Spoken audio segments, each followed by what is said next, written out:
머리가 빠지면 무조건 이 약을 발라야 된다. 무조건 이 약으로만 탈모를 치료할 수 있다. 유전적인 영향을 많이 받는 남성은 오히려 탈모 요인이 심플하지만 여성은 유전적인 영향도 많이 받지 않고 에 의해 후천적인 탈모가 더 많이 발생한답니다. 지금 여성 탈모로 고민 중인데 여성이라 탈모약은 못 먹고 미녹시딜 계열의 외용제를 뿌려보자니 부작용도 있고 또 뿌려봤지만 이게 효과가 있는지 없는지 모르겠는데 언제까지 뿌려야 될지 고민 중이시라고요? 네, 맞아요. 저도 탈모 두피 관리 전문 14년차 탈모 언니가 아닌 일반 탈린이었다면 엄청 고민됐을 것 같아요. 여기서 하는 말 저기서 하는 말 너무 달라서 정말 혼돈의 카오스일 것 같아요. 그래서 오늘 이 영상을 참고하시면 아마 여러분들은 미녹시딜 계열의 외용제에 대해 헷갈리지 않고 미녹시딜 계열의 외용제를 사용해야 할지 말지 그리고 언제까지 뿌려야 될지에 대해서 잘 아실 수 있을 거예요. 여성 탈모의 원인으로는 정말 다양한 원인에서 옵니다. 백인백색 다양한 원인에서 오기 때문에 딱 뭐 하나만 고친다고 해서 이게 탈모를 극복하기가 어렵다는 거죠. 그래서 오늘 여성 탈모가 일어나는 원인과 탈모 치료는 어디 가서 어떻게 해야 되는지 정리해 보자고요. 여성 탈모의 원인으로는 우리가 어찌해서 바꿀 수 없는 부분, 바로 내적인 부분인데요. 내적인 요인으로는 유전, 스트레스, 식습관, 건강상의 문제 등이 있고 탈모를 유발하는 외적 요인으로는 잦은 펌 염색의 화학적인 두피 자극과 드라이, 그루프 등에 의한 물리적인 자극, 그리고 내 두피 유형에 맞지 않은 잘못된 샴푸 선택과 잘못된 샴푸 방법 등에 의해 발생해요. 유전적인 영향을 많이 받는 남성은 오히려 탈모 요인이 심플하지만 여성은 유전적인 영향도 많이 받지 않고 물리적인 자극에 의해 후천적인 탈모가 더 많이 발생한답니다. 그럼 탈모 치료는 어떻게 하냐? 탈모 전문 피부과, 탈모 전문 한의원, 탈모 두피 센터에 가서 받으시면 되고 탈모 치료제로는 먹는 탈모약과 바르는 미녹시딜 계열의 외용제가 있어요. 예를 들면 여드름이 나면 피부과, 한의원, 피부관리샵에 가서 치료받을 수 있고 여드름 치료제로는 뭐가 있다. 그 중에 뭘 발라서 치료하면 된다. 이렇게 되잖아요. 그런데 탈모 치료제는 다양하게 승인이 난 게 없다 뿐이지 머리가 빠지면 무조건 이 약을 발라야 된다. 무조건 이 약으로만 탈모를 치료할 수 있다. 이건 아니라는 걸 알려드리고 싶었어요. 그럼 탈모가 고민일 때는 탈모 전문 피부과, 탈모 전문 한의원, 탈모 두피 클리닉 등 두피를 직접 보여주고 내 두피 증상과 탈모 속도에 맞는 관리를 받는 게 가장 좋지만 시간과 비용 부담으로 평생 방문해서 관리받기엔 부담이 돼서 병원에 가지 않고 그나마 저렴하게 시도를 해보기 위해서 탈모 치료제로 승인난 탈모 경구약과 미녹시딜 계열의 외용제를 많이 사용하시는데 첫 번째, 탈모약으로는 탈모 치료제로 승인난 경구약 피나스테리드, 두타스테리드 성분의 아보다트나 프로페시아가 있어요. 이 약은 아시다시피 여성은 못 먹어요. 여성에게 권장하는 의사도 있다고 하지만 일단 저는 만든 사람, 즉 제약회사에서 하지 말란 건 안 해요.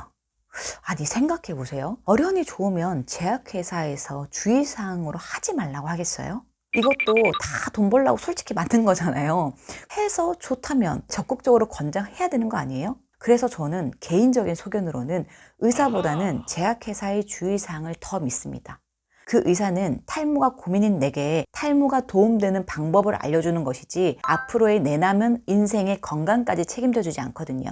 두 번째, 미녹시딜은 탈모 치료제로 승인된 성분 이름이 미녹시딜이고 미녹시딜을 함유한 제품이 땡땡 미녹시딜, 마에녹실, 로게인폼 등의 이름으로 출시되어 있습니다. 미녹시딜 외용제는 여성이 바를 수 있는 건 3%고 5%부터는 남성용인데 3%, 5%짜리는 처방 없이 약국에서 구입할 수 있고 7%짜리는 처방전이 필요하다고 합니다. 그럼 여기서 질문, 함량이 높을수록 좋지 않을까요? 일반적으로 함량이 높은 걸 더 바르면 효과가 있지 않을까라고 생각하실 수 있어요. 그렇지만 제약회사에서 여성은 3%, 남성은 5% 왜 정해뒀겠어요?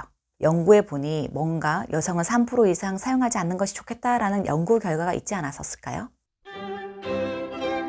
자, 그럼 여러분들이 고민하시던 여성 탈모로 고민 중인 여성이 미녹시딜 계열의 외용제가 효과가 있을까 없을까 언제까지 뿌려야 할까가 고민이라면 간단합니다. 그것 역시 제약회사에서 친절히 설명해둔 방법대로 그대로 시도해보시면 됩니다. 이미 알고 계시겠지만 혹시 모를 탈린이들을 위해 말씀드리자면 용법, 용량이 정해져 있는 의약품, 의약외품은 사용법대로만 사용하셔야 합니다.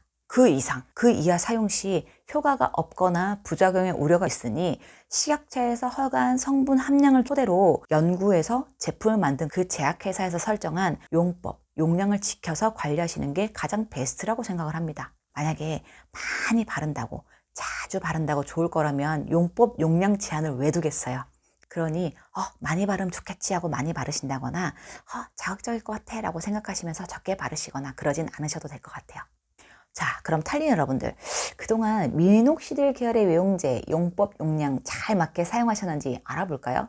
모발과 두피를 완전 건조시킨 후 이 약 0.5에서 1ml를 1일 2회 최소한 4개월 동안 환부에만 도포하여 1일 총 투여량이 2ml를 초과하지 않도록 합니다. 이 약을 사용한 지 4개월 후에도 효과가 없는 경우에는 사용을 중지하고 의사 또는 약사와 상의하도록 합니다. 모두 이렇게 사용하셨죠? 4개월 매일 용법, 용량을 지켜서 매일 발라보고 효과가 없으면 이 치료제는 사용을 중단하라고 써 있습니다. 그러니 이걸 뭘 누구한테 물어보고 누군 효과 있다 카더라, 누군 효과 카더라 이런 말에 휘둘리지 않고 누군 효과 있을 수 있고 누군 효과 없을 수 있으니까 이런 말 듣고 헤매지 않고 그냥 사용해보시고 판단하셔도 됩니다. 해보고 효과 있으면 약말 잘 듣네 하고 쭉 사용하시면 되고, 해보고 효과 없으면 내가 지금 탈모가 일어나는 원인이 이 약을 발라서 해결될 문제가 아니었던 거구나 하고 사용 중단하시고 다른 방법을 찾아 시도하시면 됩니다. 이 간단한 걸. 영상 정리. 미녹시딜을 써야 마요 고민되신다면 쓰세요. 단 제약회사에서 권장한 용법, 용량 지켜서 4개월 동안 꾸준히 사용해 보세요. 그리고 효과 없으면 중단하시면 됩니다. 그럼 미녹시딜 사용해 보고 싶으셨거나 사용해 보신 탈린 여러분들 후기 많이 남겨주시고요. 그럼 다음에도 탈린이의 탈모 극복을 위해 다음 영상 맹그로 올게요. 영상이 도움되셨으면 좋아요, 구독, 알림 설정까지 눌러주세요. 그러면 다음에 또 만나요. 안녕.